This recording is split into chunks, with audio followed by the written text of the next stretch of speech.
Hello everyone, welcome back to my channel #লিভার্টফুলি। আমি সঙ্গীতা, সবাইকে অনেক অনেক ওয়েলকাম জানাচ্ছি আমার একটা নতুন ব্লগের নতুন এপিসোডে। আশা করছি সবাই খুব ভালো আছেন, সুস্থ আছেন, খুশি আছেন। আমরা মোটামুটি ভালো আছি। আর আজকের টাইটেল দেখে তো সবাই বুঝেই গেছেন আজকে কিসের ব্লগ নিয়ে এসেছি। হ্যাঁ, জামাই ষষ্ঠীর ব্লগ নিয়ে চলে এসেছি। জামাই ষষ্ঠীটা আমরা কেমনভাবে সেলিব্রেট করলাম সেটারই ব্লগ আপনাদের সাথে শেয়ার করতে চলেছি। বিয়ের পর থেকেই না, আমরা যেহেতু অনেকটা দূরে থাকি, প্রথমে কলকাতা থেকে ছেড়ে আমরা ব্যাঙ্গালোরে ছিলাম, তারপরে বিদেশে আসার ফলে কোনোদিনই জামাই ষষ্ঠীর দিন বাড়িতে আর যাওয়া হতো না। তো প্রথম থেকেই জামাই ষষ্ঠীর দিন যেটা হতো, মা টাকা পাঠিয়ে দিত আমাদের, তো আর বলে দিত আমাদের জামা কাপড় কিনতে, বাজার করে, রান্না বান্না করে ভালো খেতে। তো সেই অনুযায়ী মার ইনস্ট্রাকশন অনুযায়ী মার জামাইকে আমি রান্না করে খাওয়াতাম। তো এটাই এবছরও হয়েছে, তার অন্যথা কোনো বছরই হয় না। শুধু লাস্ট ইয়ার আমি পারিনি, কারণ সেদিনকে আমি হসপিটালে অ্যাডমিট ছিলাম, আমার একটা সার্জারি ছিল। তো সে একদম জামাই ষষ্ঠীর দিনই যাকে বলে, তো সেদিন সেই বছর, গত বছরটা একমাত্র আমি কিছু করতে পারিনি। তো এই বছর আবারও জামাই ষষ্ঠী পালন করবো।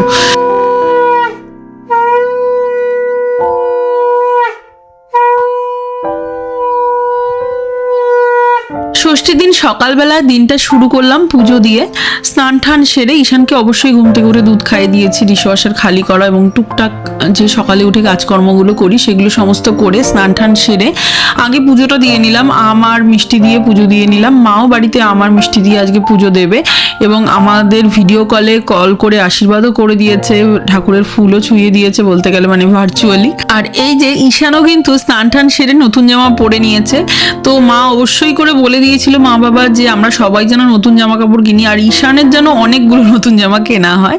তো মা টাকা পাঠিয়ে দিয়েছিল আমাদের তিনজনের জামা কাপড় কেনাকাটার জন্য এবং রান্না করে খাওয়া দাওয়া করার জন্য ভালো মন্দ। ঈশানকে আজকে স্পেশাল বলতে ও রেগুলার খায় হলো বিকালবেলা ওয়াটারমেলন জুস, তার জায়গায় ওকে ভেবেছি আম এনেছি, আমের পিউরি করে দেবো। আর ঠাকুরের প্রসাদের আমও আমি ওর মুখে একটু টাচ করিয়ে দিয়েছি।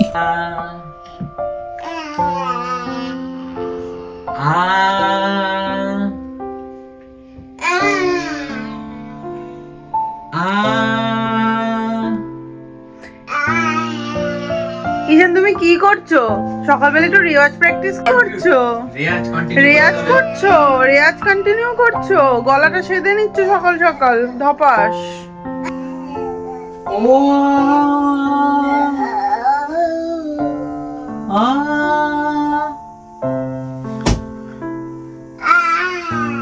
ঈশানের নতুন জামা কেনা হয়ে গেলেও আমাদের নতুন জামা এখনো কেনা হয়নি। অ্যাকচুয়ালি টাইমই পাইনি আমরা যে আবার গিয়ে কিনবো, এ করবো। নিজেরা কিনতে গেলেও ট্রায়াল দাও দেখো, আর ঈশানের তো জাস্ট সাইজ দেখে কিনে নেওয়া, মানে বাচ্চাদের যেরকম হয় আর কি। তো আমি ওর জন্য 5টা জামা নিয়েছি, প্রত্যেকটাই নিয়েছি এরকম একদম পিওর কটনের, কারণ এখন সামার আসতে চলেছে এখানেও, তো যাতে পরতে পারে। আর এখন আমরা ব্রেকফাস্ট করব আর আপনাদের সাথে শেয়ার করব গতকালের কিছু ভিডিও ক্লিপ। অ্যাকচুয়ালি গতকালের আমি একটু একটু করে কিছু প্রিপারেশন করে রেখেছিলাম যাতে আজকের দিনটা আমার জন্য ইজি হয়। আর আজকে অবশ্যই আমরা লাঞ্চে খাবো না, আমরা ডিনারেই খাবো, একটু আর্লি ডিনার করে নেব।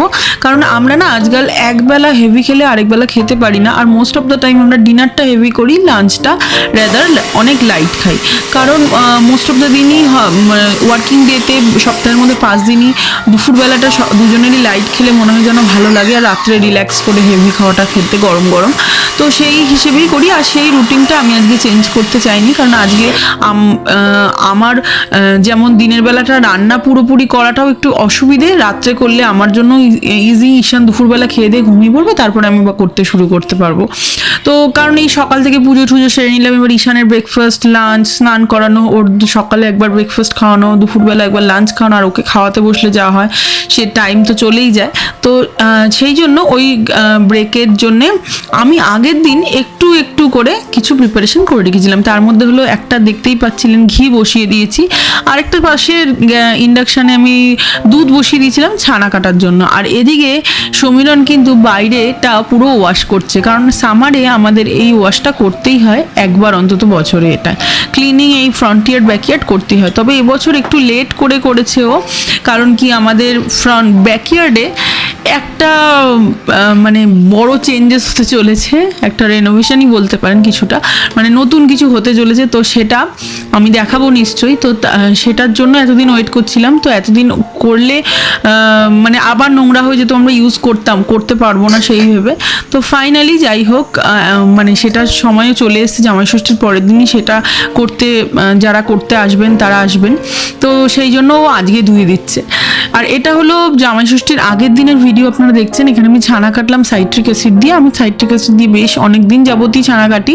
তাতে কি হয়, লেবু বা ভিনিগার দিয়ে ছানা কাটলে ছানায় যে একটা গন্ধ হয়, একটা টক ভাব হয়, সেটা কিন্তু বারবার ওয়াশ করতে হয়। সেটা সাইট্রিক অ্যাসিড দিয়ে কাটলে করতে হয় না, আমি দেখেছি। তো যাই হোক, টক দই দিয়ে কাটলেও ছানা ভালো হয়। আমি আগে টক দই দিয়েই কাটতাম। তবে টক দইটা হলো ঘরে থাকতে হবে, এই একটা ব্যাপার থাকে। কিন্তু এটা খুব ইজি, আপনি রেখে দিতে পারেন একটা কোটো করে, কাচের কোটো করে, বেশ অনেক দিনই ভালো থাকে, কিচ্ছু হয় না। আর এখানে আমার ঘিটাও কিন্তু হয়ে গেছে। ঘিটা আস্তে আস্তে বসিয়ে দিয়েছিলাম কম আছে, ঘিটা আস্তে আস্তে ক্লিয়ারও হয়ে গেছে। এখন আমি মানে একটা বড় ব্যাচ ঘি বানিয়ে নিয়েছি, 2 কিলো এখানে পরিমাণ মতো 2 কিলো বাটার দিয়ে।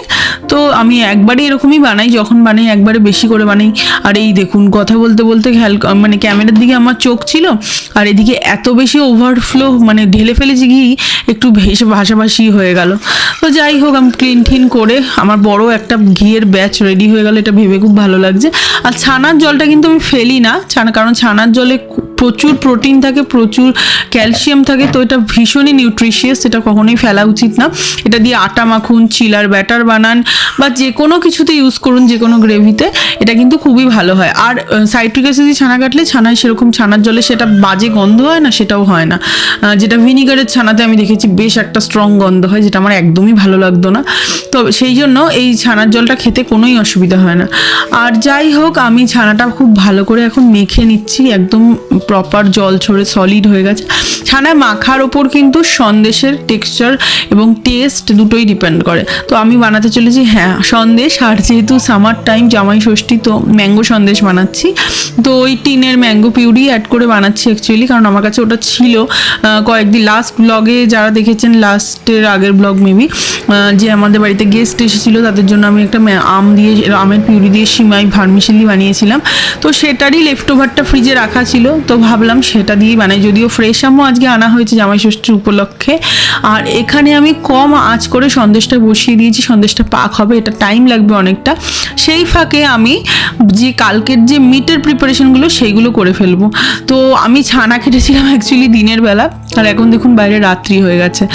এখন সব কিছু হয়ে যাওয়ার পরে, মানে ঈশানের খাওয়া দাওয়া এভরিথিং হয়ে যাওয়ার পরে, এখন রাত্রি প্রায় 10টা 10:30 বেজে গেছে। তো সেই সময় আমি বাকিটা করছি। আর এই যে এখানে কিন্তু 4 রকম ম্যারিনেশন আমার রেডি। একটা হলো ল্যাম্বের কিমা ম্যারিনেট করেছি, ল্যাম্বের একটা কাবাব বানাবো বলে। এখানে ম্যারিনেট করেছি মাটন, যেটা নর্মাল মাটন কারি হবে। আর চিকেন চাপ ম্যারিনেট করেছি, চিকেন ম্যারিনেট করেছি তার জন্য, চাপের জন্যে। আর সালমন ম্যারিনেট করেছি টিক্কার জন্যে। তো সবকটাই সমীরণের ভীষণ প্রিয়। আর এখানে সন্দেশটা পাক হয়ে গেছে। আমি এখানে এরকম একটা আমের মোল্ড বার করেছিলাম, যেহেতু আম সন্দেশ, ভাবলাম ওই মোল্ডে ফেলে করব। তো সমীরণ এসে বললো না, মোল্ডে না, এমনি কালাকাঁদ বা মাখা সন্দেশ বা ওরকম টাইপের নরম পাকের যে চৌকো সন্দেশ হয় ওরকম করতে। তো আমি আর করলাম না মোল্ডে। তো আমি এখানে ম্যারিনেটেড মাংসগুলোকে সব ফ্রিজে তুলে দিচ্ছি আগে, তারপরে সন্দেশটাকে একটা বাটির মধ্যে সেট হতে দিয়ে দেবো। ওটা সেট হয়ে গেলে পরে তাহলে টুকরো টুকরো করে কেটে নিলেই হয়ে যাবে খালি। তবে আমার অবশ্যই এতে ভালোই হলো, কাজ একটু কমে গেল, কারণ মোল্ডের বানাতে গেলে একটা একটা করে বানাতে ঘি লাগিয়ে বেশ অনেকটা সময় লাগে। আর মোল্ডের সন্দেশের আবার এটা একটু ঠান্ডা করার পর এটাকে আরেকবার মাখতেও লাগে, না হলে সেই স্মুথ ব্যাপারটা আসে না। তো কিন্তু এইরকম কালাকাঁদের মতন ব্যাপার, কালাকাঁদ বা এরকম টাইপের চোকো যে ছানার সন্দেশ হয়, সেরকম করতে গেলে এটার এখন আমার কিছুই করতে হবে না। জাস্ট ঠান্ডা করে নিয়ে এরকম ওপরে আমি একটু আলমন্ডস কুচি দিয়ে দিচ্ছি, একটু ডেকোরেশনের জন্য, আর খেতেও বেশ বাদাম পড়লে ভালোই লাগে। দিয়ে দিচ্ছি, দিয়ে একটুখানি স্প্যাচুলা দিয়ে হালকা চেপে চেপে দিচ্ছি। পরে আমি ঠান্ডা হওয়ার পরে এটা আমি কালকে সার্ভ করার আগে পিস করে কেটে নেবো। Again back to my current day. জামাই ষষ্ঠীর দিন আমাদের ব্রেকফাস্ট, লাঞ্চ সবই হয়ে গেছে। তো সবই আমরা তখন যেমন বললাম যে হালকা পুলকা খেয়ে নিয়েছি সবাই আজকে। আর ঈশানও এখন ঘুমিয়ে পড়েছে। তো আজকে মেন খাওয়াটা হলো রাত্রেবেলা হবে। তো আমি এখানে চিকেন চাপ ভাজতে বসিয়ে দিলাম, ঘি আর তেল মিশিয়ে আমি নর্মালি করে থাকি। তো সেরকমভাবেই চিকেন চাপটা দিয়ে দিলাম। এবার চিকেন চাপটা আস্তে আস্তে, খুব ডিমে আছে যেহেতু চিকেন চাপ আমি করি, তো অনেক সময় লাগবে, একদম কম আঁচ করে ঢাকা দিয়ে দিলাম। এবার আস্তে আস্তে ওটা হতে থাকবে। আর প্রেশার কুকারে আমি এখানে ঘি নিয়ে নিলাম। ভাগ্যিস ঘিটা দেখুন বানিয়ে রেখেছিলাম, তো জানি আজকে রান্নায় ঘি লাগবে। ঘি বানানো, আমার ঘি একদম স্টক শেষ হয়ে গেছিলো। যদি ঘি বানানো না থাকতো, গরম ঘি বানিয়ে তারপরে রান্না করো, মানে ওটা একটা হেডেক হয়ে যেত। তো যাই হোক, এখানে একটা পোলাও বানাবো। রুমিরন বলেছে একদম লাইট একটা কিছু রাইস করতে, তো আমি বানাচ্ছি হলো এখানে সাদা দুধের একটা পোলাও বানাচ্ছি, ঘি রাইস টাইপের। তো ভীষণই হালকা হয় এই পোলাওটা, শুধু ঘিয়ের স্ট্রং ফ্লেভার থাকে, কারণ এটা পুরোটাই ঘিতে হয়। আর জিরে তেজপাতা শুকনো লঙ্কা ফোড়ন দিয়েছি, নুন মিষ্টি দেবো, আর দুধ দিয়েছি 1 কাপ। অ্যাকচুয়ালি আমি এখানে 2 কাপ চাল নিয়েছি। আমি 2 কাপ চালে নর্মালি 3 কাপ জল আর সামান্য একটু বেশি দিয়ে থাকি। তো তার মধ্যে আমি 1 কাপ দুধ দিয়েছি। এখানে 2 কাপও দুধ দেওয়া যেত বা 1.5 কাপও দুধ দেওয়া যেত। আমি এখানে 1 কাপ দুধ আর বাকিটা জল দিয়েছি। দিয়ে এবার প্রেশারটা আটকে ওই একটা, যদি খুব ফ্রিকোয়েন্ট সিটি পড়ে আপনার প্রেশারে তাহলে 2টো হুইসেল দেবেন, আর যদি খুব আস্তে আস্তে সিটি পড়ে তাহলে 1টা হুইসেল। আর হ্যাঁ, এই পোলাওটাতে আমি একটু ভাজা পেঁয়াজ অ্যাড করি।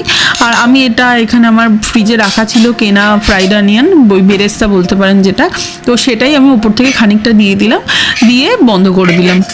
আজকে আমি তাড়াতাড়ি করার জন্য পোলাওটা প্রেশারে করছি। কেউ যদি প্যানে করছেন তাহলে ওই ভাজা পেঁয়াজ যেটা বললাম সেটা কিন্তু একদম শেষ পর্যায়ে দেবেন, তাহলে আরও বেশি খেতে ভালো হবে। কারণ প্রেশারে দিয়েছি আমি, আগে দিয়েছি, তো পেঁয়াজগুলো একটু বেশি গলে গলে যাবে জানি, কিন্তু আমি তাড়াহুড়োর জন্য, একটু তাড়াতাড়ি করার জন্য প্রেশারেই পোলাওটা করলাম।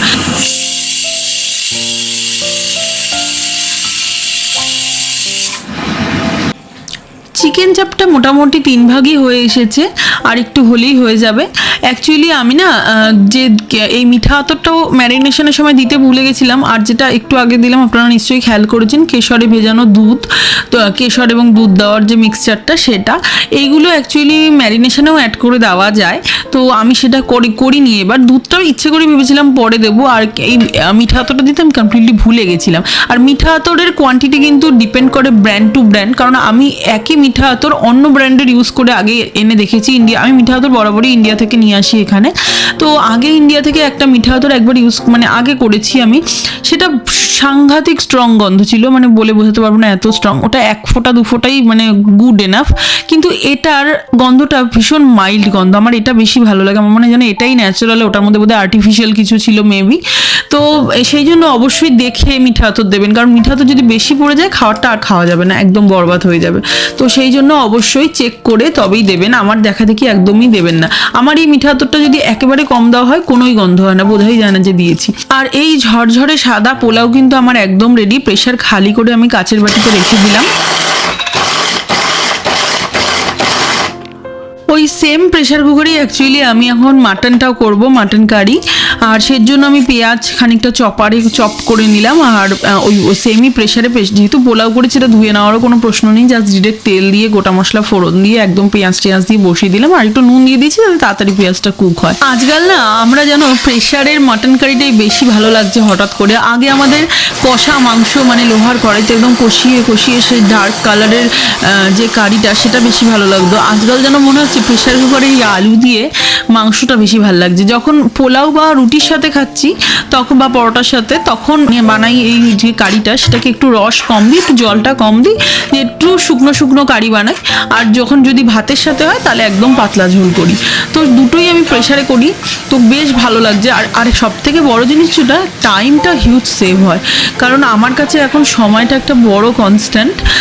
সেই কড়াইতে আগে যেমন সেই 2.5 ঘন্টা 3 ঘন্টা ধরে করতাম, সেটা আর করার এখন একটু ডিফিকাল্ট হয়। বাট এইটা খেতে খেতে ভালোও লাগতে শুরু করেছে হঠাৎ করে, খুব বেশ ভালো লাগছে। মানে আগে আমরা ভাতের সাথে যখন ঝোল বানাতাম আমি তখনই শুধু প্রেশারে বানাতাম, কষা মাংস কোনোদিনই মানে প্রেশার কুক করতাম না, সবসময় কড়াইতে করতাম। আর এখন আমি বেকিং পেপার কেটে নিলাম, কাবাবের প্রস্তুতিটা শুরু করব। অ্যাকচুয়ালি আমি স্কিউয়ার ভিজিয়ে রেখেছিলাম জলে, তো ভাবছি একটু শিক কাবাব মতন বানাবো, তো কিমাটা সেই জন্যই সেভাবে ম্যারিনেট করেছিলাম। তো আমি এটা রেসিপি লিঙ্ক দিয়ে দেবো ডিসক্রিপশন বক্সে। আমার চ্যানেলে শিক কাবাবের রেসিপিও আছে আর চিকেন চাপের ডিটেল রেসিপিও আছে, মানে আমার কুকিং চ্যানেলে, সেটার লিঙ্ক আমি শেয়ার করে দেবো। কারণ এই ব্লগে যদি ডিটেলড কুকিং রেসিপি পুরো শেয়ার করতে যাই না, তাহলে এই 20 মিনিটের ব্লগ হয়ে যাবে 40 মিনিটের ব্লগ। তো এতটা সময় মানে কারোরই ভালো লাগবে না একটানা দেখতে। তো সেই জন্য রান্নার রেসিপি এই দুটো আমার চ্যানেলে যেহেতু আলাদা করে আছে, তো আমি লিঙ্ক দুটো অ্যাড করে দেবো। আর পোলাওটা আমি মোটামুটি রেসিপি পুরোটাই ডিটেলে শেয়ার করেছি। আর মাংস তো যেমন নর্মাল মাটন কারি করা হয়, হ্যাঁ মাটন কারিরও রেসিপি আমি যেভাবে বানাই প্রেশার কুকারে, সেটার রেসিপিও আছে। আমি 3টে রেসিপির লিঙ্কই ডিসক্রিপশন বক্সে দিয়ে দেবো, আপনারা চাইলে চেক করে নিতে পারেন। আর আম সন্দেশটাও আমি চেষ্টা করেছি খানিকটা ডিটেলেই দেখানোর, যাতে আপনাদের কোনো অসুবিধে না হয় বুঝতে, যদি কেউ বাড়িতে ট্রাই করতে চান। আর তারপরেও যদি কোনো কিছু জানতে হয় আমাকে জিজ্ঞাসা করলে কমেন্ট সেকশনে আমি রিপ্লাই করে দেবো। আর এই যে কথা বলতে বলতে দেখুন সমস্ত কাবাবগুলো কিন্তু আমার সুন্দরভাবে গড়া হয়ে গেছে। আমি চেষ্টা করেছি একটু হাতের সাহায্যে একটু ফ্ল্যাট করে দেওয়ার, যাতে ভালো করে কুক হয়, একদম যাতে ভেতর থেকে সুন্দরভাবে কুক হয়ে যায়। যেহেতু এটা রেড মিট, যদিও আমি অনেক ঘন্টা ম্যারিনেট করে রেখেছিলাম, কালকে থেকে ম্যারিনেট হয়ে আছে, তো এটা অবশ্যই কুক হবে। আর এটাতে অনেকটা ফ্যাট আছে যেগুলো গলেও যাবে, তো সেই জন্য এটা সফটও হবে, কুকও হবে এবং একদমই নরম হবে। মাংসটা অনেকক্ষণ প্রায় ঘন্টাখানেক প্রেসারে কষে গেছে। আমি একদম কম আঁচ করে ঢাকা দিয়ে দিয়ে ভালো করে কষে নিয়েছি। এবারে পাশের ইন্ডাকশনে আমি বেশ খানিকটা গরম জল করে সেটা ঢেলে দিয়ে একটু পরিমাণ মতন টেস্ট করে নুন দিয়ে প্রেসারে হুইসেল দেবো। আর এদিকে ওভেনটাও প্রিহিটে রেখে দিয়েছিলাম, যেটা আমার এখন কাবাব ঢোকানোর জন্য একদম রেডি। আর এখানে আমি গোটা রসুনও দিয়েছি। আমি বলতে ভুলে গেছি মেবি, এই মাংসতে কিন্তু আমি গোটা রসুনের ব্যবহার করি। আমার খুবই ভালো লাগে আমাদের গোটা, মানে বড় বড় সাইজের করে আলু, ছোট আলু হলে গোটা, বড় আলু হলে অর্ধেক করে দিই। তো বড় বড় আলু, গোটা রসুন এই দিয়ে এই মাংসটা আমার খুবই ভালো লাগে আমাদের। তো যাই হোক, প্রেসারে এখন হুইসেল পড়বে। আর এদিকে আমি সালমন টিক্কাগুলোকে, আমার 2টো স্কিওয়ার এক্সট্রা হয়ে গেছিলো ভেজানো, তো সেই দুটোর মধ্যে দুটো 4টে হলো, আর বাকিগুলোকে এমনি দিয়ে দিলাম। এটা আমি যেমন চিকেন টিক্কা করে ঠিক একইভাবে ম্যারিনেট করেছি। আর এইদিকে আমি আমও কেটে নিয়েছি। আমি আস্তে আস্তে এবার রেডি করছি থালা সাজানো। তো ডেজার্টের প্লেটটা ভাবলাম আগে সাজিয়ে ফেলি। ষষ্ঠী মানে আম তো মাস্ট, জাম, কাঁঠাল এগুলো হলেও ভালো হতো, বাট এগুলো তো এখানে অ্যাভেলেবেল নয়। আর স্যালাডও আমি কেটে নিয়েছি। অবশ্য সমীরণ কাঁঠাল একদমই খুব একটা পছন্দ করে না, জামও যে খুব পছন্দ করে তা না, আমটাই সব থেকে বেশি পছন্দ করে। তবে লিচুটাও ভালোবাসে, কিন্তু আমাদের এখানে লিচু এই টাইমে পাওয়া যায় না। আমি দেখেছি শীতকালের সময় এখানে লিচু পাওয়া যায়, একটা সময় আসে ওই মাসখানেক মতন সময় দেখেছি সুপার মার্কেটে লিচু অ্যাভেলেবেল হয়, আমি জানি না কেন। তো যাই হোক, লিচু তো পাওয়া যাবে না, তো আম আর মিষ্টি আমি একটা প্লেটে সাজিয়ে দেবো। আর মিষ্টিটা এখন দেখুন কি সুন্দরভাবে কালকে বানিয়ে রেখেছিলাম রাত্রিবেলা, সেট হয়ে গেছে। আমি এখন পিস করে জাস্ট কেটে নিলাম। তবে এটা একটা ফ্ল্যাট পাত্রে রাখতে, মানে যদি আমি সেট হতে দিতাম মিষ্টিটা আর একটু থিকনেসটা কম হতো, আর একটু বেশি সংখ্যায় হতো, আর একটু কাটতেও আমার ইজি হতো। এটা যেহেতু এটা টিফিন বক্সে রেখেছিলাম, তো অনেকটা ডিপ হয়েছে, কেন প্রথম মিষ্টিটা তুলতে একটু প্রবলেম হচ্ছিল, বাট কোনো অসুবিধা হয়নি। বাকি তারপরে সব মিষ্টি খুব ইজিলি উঠে আসছে।